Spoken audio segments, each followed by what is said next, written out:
गिबियावनो आं थाखो जियाव फरायजेननायाव बारा फरायबाङाखैमोन।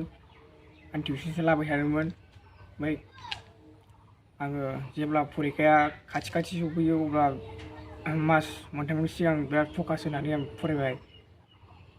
न'निफ्रायबो सापर्ट मोनबाय, ओमफ्राय फोरोंगिरिफोराबो बिराद सापर्ट खालामबाय।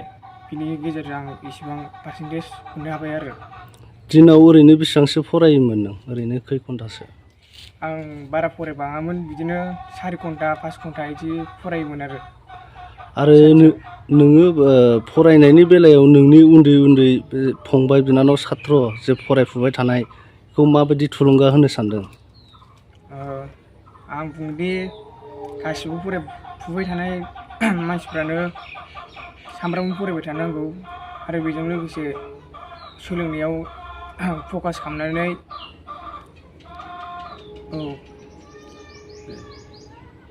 मोजां नाम्बारजों उथ्रिसारनानै जौगासारनांगौ। गोजोन्थों।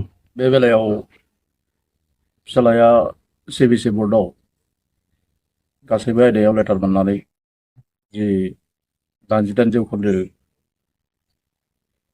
नाम्बार मोननो हादों, बेनि सायाव आंहा गोबां गोजोननाय दङ। बेखौ मोननायनि सिगां आंनि फिसालाया गोबां खस्थ' खालामदोंमोन। एसे मोनफा मोननै साबजेक्टआव जों टिउसनबो होदोंमोन।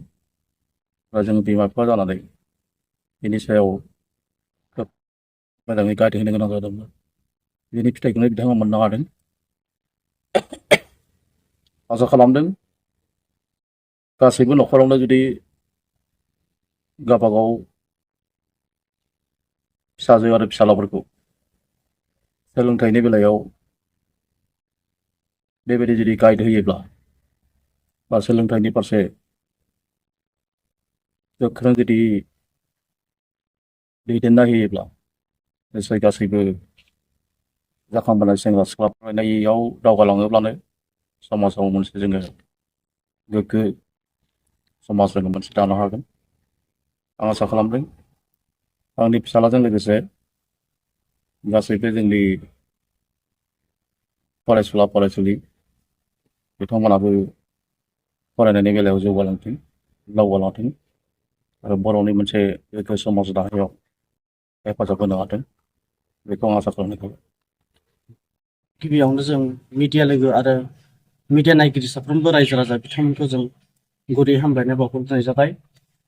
दिनै जों मैयानि मेट्रिक आनजादनि CBSE बर्डनि रिजाल्टनि फिथाइ फोसावनायाव सेथि मासियाव उथ्रिसार जानो हानाय बिथां बिदिन्था गयारि बिथाङा गासैबो साबजेक्टआवनो लेटार मोननानै 88 जौखोन्दो पारसेन्टआव उथ्रिसार जानो हादों। बिथांखौ गांसे आर'नाइजों बरायफैनाय जाबाय। जोंनि उदालगुरि डिस्ट्रिक्टनि सिङाव थानाय नोलोबारि आनसलिक बर' माहारि फरायसा आफाद BoNSUआ बिथांखौ बरायफैनाय जादों।